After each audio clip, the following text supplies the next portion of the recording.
It was a bright afternoon at Lake Mercer, mid-August, peak summer. The kind of day where families spread out on the sand, kids scream with laughter, and the water looks like glass under the sun. Not a cloud in the sky, not a ripple of wind. Perfect. A local swimmer, we'll call her Claire, had been coming to this lake since she was a kid. She knew every dock, every drop-off, every shallow patch near the reeds. She felt safe here. That afternoon, she was about 50 yards out, doing lazy laps parallel to the shore. The water was cool against her skin, refreshing. She stopped to catch her breath, treading water, when she saw him. A man, floating face down, not moving. Her stomach dropped. At first, she thought maybe he was just floating. Some people do that, dead man's float, a way to rest. But something felt wrong. The way his arms hung limp, the way his body didn't rise or fall with his breath. The absolute stillness. "Hey!" she called out, her voice cracking. "Are you okay?" Nothing. No response, no movement. Her pulse quickened. She started swimming toward him, choppy strokes, panic rising in her chest. The water felt colder suddenly, heavier, like it was pulling at her legs. "Hey, can you hear me?" Still, nothing. She got closer, maybe 20 feet away now, and she could see him more clearly. Dark hair, pale skin, a white t-shirt that clung to his back. He looked wrong. She waved frantically toward the shore, screaming for help, her voice tearing through the peaceful afternoon. People on the beach turned. Lifeguards grabbed their equipment. Within minutes, 2 guards were racing toward her, slicing through the water with their bright red buoys trailing behind them. Claire kept her eyes on the man the whole time. She didn't want to lose sight of him. She didn't want him to sink. But when the lifeguards reached the spot, he was gone. Just gone. "Where is he?" one of the guards shouted, scanning the surface. "He was right here." Claire's voice was shaking now. "Right here, I swear." They dove under, again and again, searching the murky bottom. Other guards joined. They formed a grid pattern, sweeping the area methodically.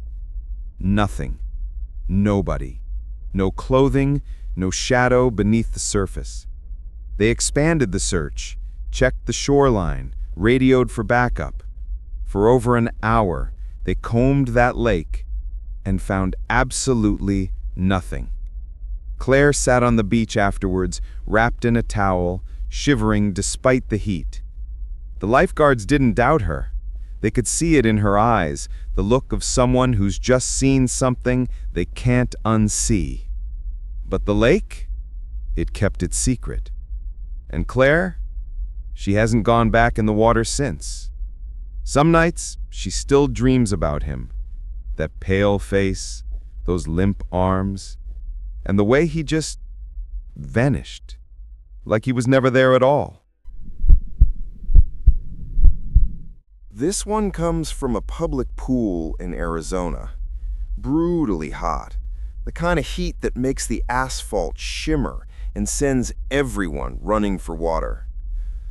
The pool was packed, wall-to-wall families, kids everywhere, screaming, splashing, cannonballing off the side. Chaos, but controlled chaos. A lifeguard named Marcus was perched in his chair, scanning the water like he always did, left to right, counting heads, watching for signs of distress. He'd been doing this for 3 summers. He knew what to look for. The quiet kid in the corner, the one who stops waving, the one who slips under without a sound. That's when he saw the child. A little boy, maybe 6 or 7 years old, wearing blue swim trunks, no floaties, no adult nearby. Just alone. Marcus watched him walk along the edge of the pool, small feet padding on the wet concrete, heading toward the deep end. Marcus sat up straighter, eyes locked on the kid. The boy reached the steps, looked around once, then stepped into the water. Slowly, deliberately. He waded deeper. Chest deep now, the water lapping at his shoulders. Marcus glanced to his left, checking the other side of the pool just for a second. Standard sweep. 2 seconds, maybe 3. When his eyes returned to that spot, the boy was gone. Marcus's heart lurched. He scanned the surface. No head bobbing, no movement. He blew his whistle, sharp, piercing, and dove in. Other guards followed immediately, hitting the water hard. Marcus swam straight to where he'd last seen the child, took a breath, and dove under. The pool was only 12 feet deep in that section. Clear water, good visibility. He should have seen him. But there was nothing. No body at the bottom, no kid struggling, no shadow. He surfaced, gasping. Did anyone get him? The other guards shook their heads. They dove again and again. The pool was cleared. Whistle blasts echoed off the walls. Parents yanked their kids out of the water, confused and alarmed. Every inch of that pool was combed. Drain covers checked. Locker rooms searched. Bathrooms, the parking lot.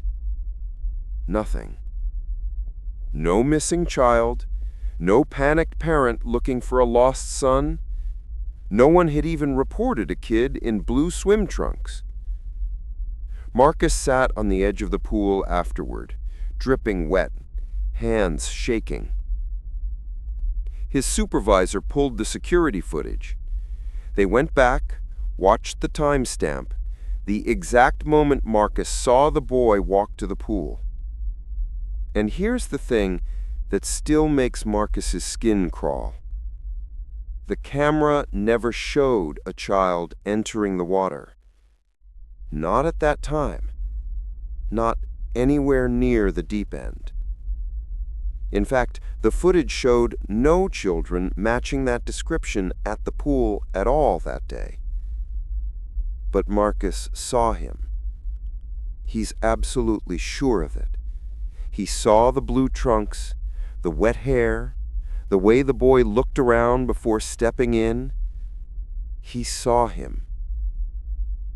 The pool reopened the next day, but Marcus requested a transfer. He couldn't sit in that chair anymore.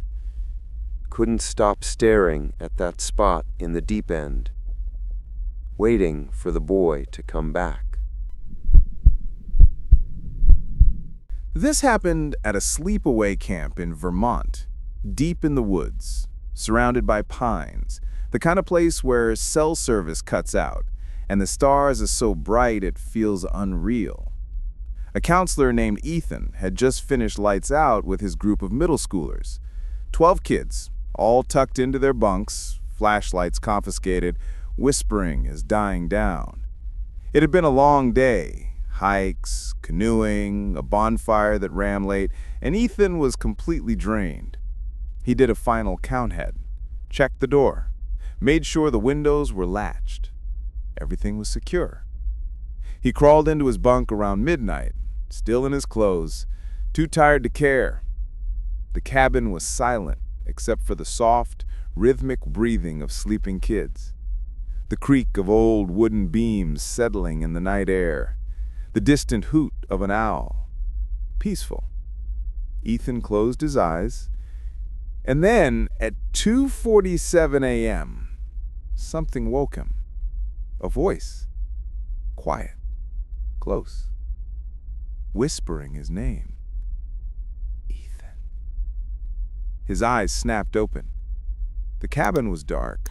Shadows stretched across the ceiling from the moonlight filtering through the windows. No movement, no sound except for breathing.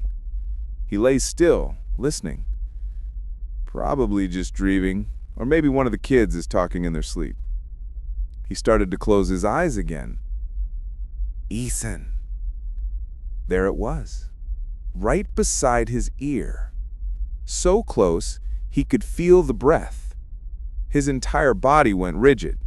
That wasn't a dream. He sat up slowly, heart pounding, and scanned the beds. Everyone was asleep. I could see the lumps of blankets, the tousled heads on pillows. No one was out of bed. No one was standing near him. He grabbed his flashlight from the shelf beside his bunk and flicked it on. The beam cut through the darkness. He swept it across the room, over each bed, into the corners. Nothing. Just rows of kids, buried in their blankets, faces peaceful, completely unaware. Ethan. The whisper came again, and this time it was behind him. He spun around so fast he almost fell off the bunk. The beam of his flashlight shook in his hand. Nothing there. Just the wooden wall. His backpack is hanging on a hook. He checked the door. Locked from the inside, the deadbolt still turned. He moved to the windows, hands trembling. Latched. All of them. No way in. No way out. He stood in the center of the cabin, breathing hard, flashlight darting from corner to corner. Silence. The kids slept on, undisturbed. But Ethan didn't. He sat on the edge of his bunk for the rest of the night, flashlight in hand, watching the darkness, waiting for the voice to come back. It didn't. But he felt it. That presence. Like someone was standing just out of sight. Watching. Waiting. The next morning, he mentioned it to another counselor, a woman named Becca who'd been working at the camp for years. She went pale. "Which cabin?" she asked quietly. "Cabin 7. Her face tightened.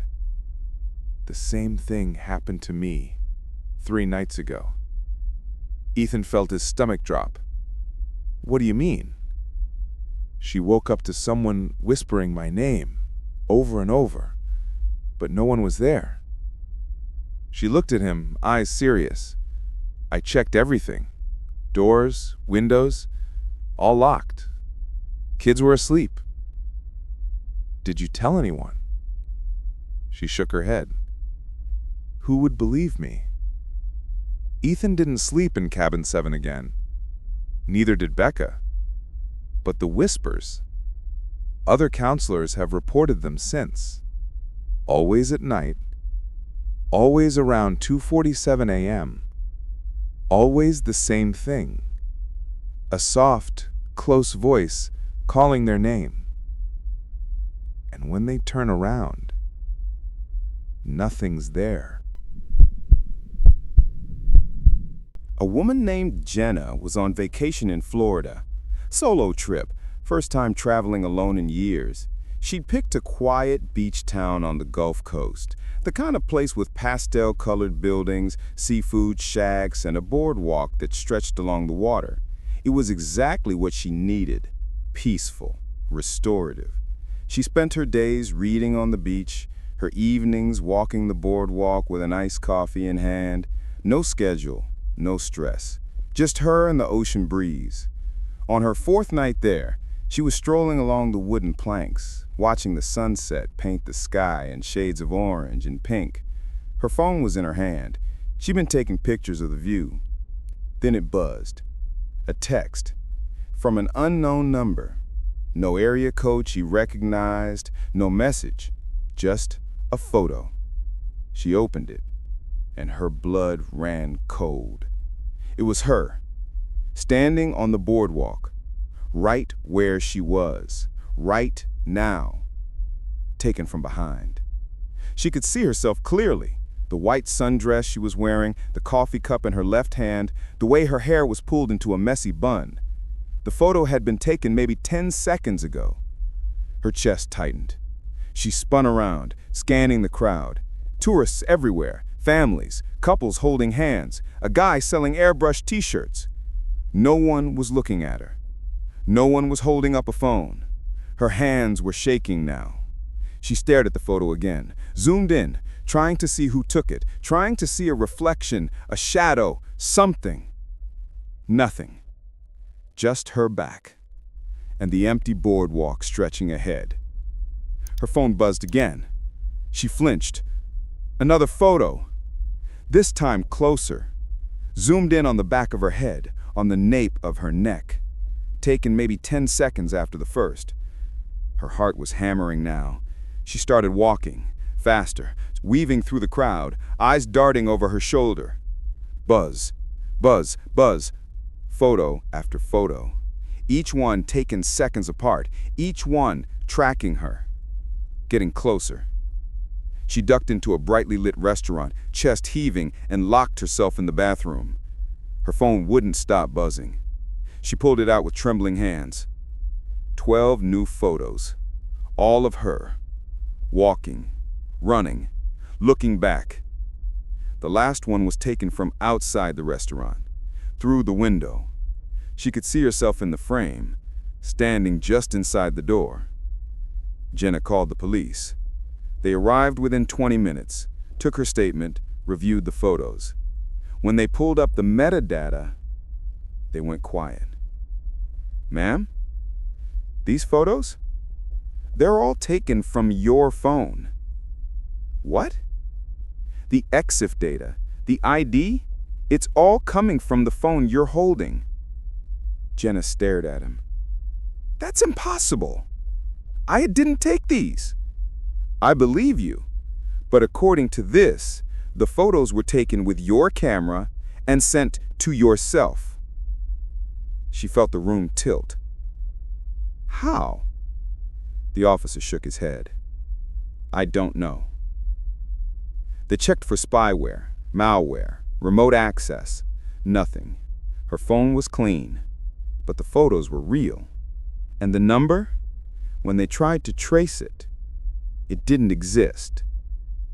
Jenna deleted everything, blocked the number, factory reset her phone, got a new SIM card, a new number. But sometimes, late at night when she's lying in bed scrolling through social media, she feels it.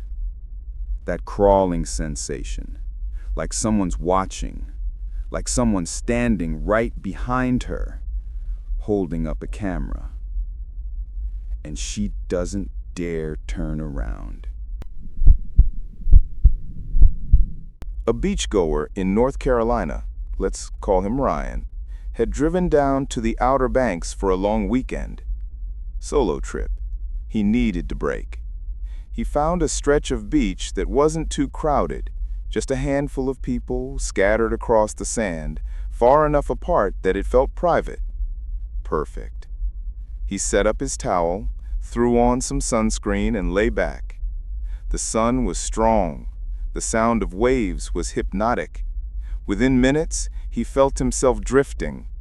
He hadn't meant to fall asleep, but the warmth, the rhythm of the ocean, it pulled him under.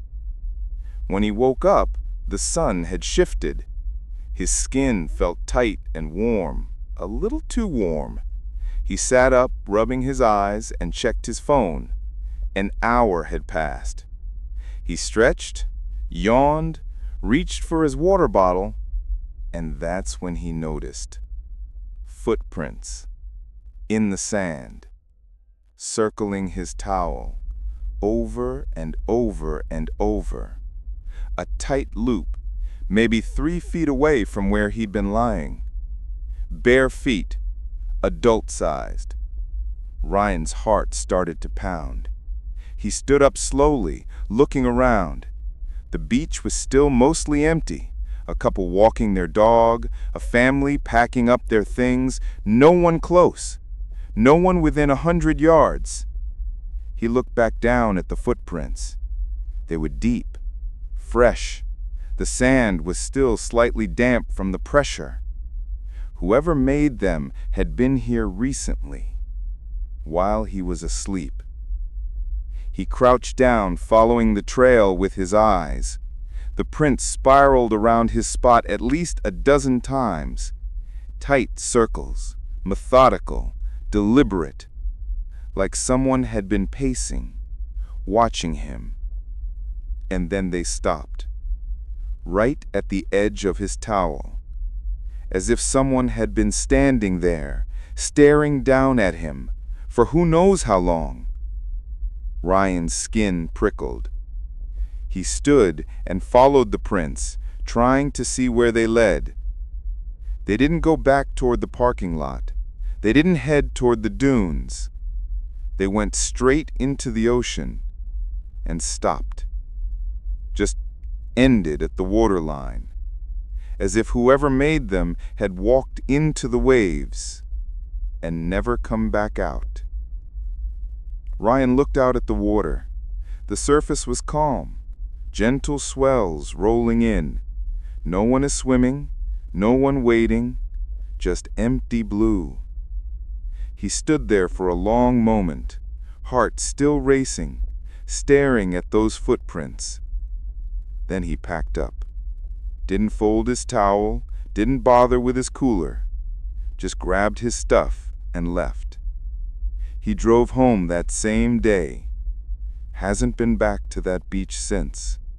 And sometimes, late at night, when he's trying to fall asleep, he thinks about those footprints, how close they were, how many times did they circulate, and he wonders, what if he'd woken up?